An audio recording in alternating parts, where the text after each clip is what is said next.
আসসালামু আলাইকুম এভরিওয়ান। আমি রাদিম বলছি, ইউরোপের ছোট্ট একটি দেশ চেক রিপাবলিক থেকে। গতকাল রাতে প্রচুর তুষারপাত হয়েছে।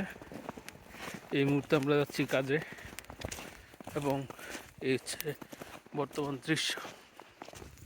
খুবই বাজে অবস্থা। চলাফেরার জন্য, উপভোগের জন্য খুব ভালো, বাট চলাফেরার জন্য খুবই বাজে।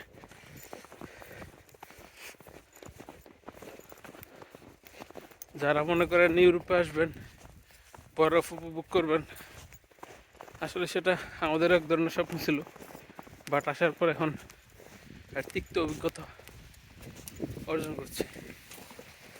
এক তিক্ত অভিজ্ঞতা কি যে মারাত্মক আর ভয়াবহ, সেটা বলে বোঝানোর মতো নয়।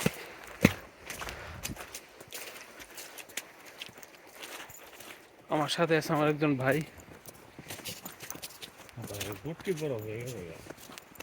ভাই কিছু বলেন তো ভাই। ঠান্ডার চোদনে ভাইয়ের পুটকির সহকারে বরফ হয়ে গেছে। খারাপ ভাষা কেন বলেন ভাই, কিন্তু এটাই বাস্তবতা। অবস্থা খুব খারাপ, গাঙ্গের পানি গরম হয়ে গেছে। খুবই খারাপ অবস্থা।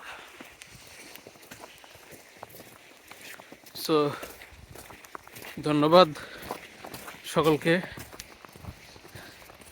ফোন হাতে ধরে রাখার মতো অবস্থাতে নাই, হাত পুরো বরফ হয়ে এখন জ্বালাপুরায় পরিণত হয়েছে। সো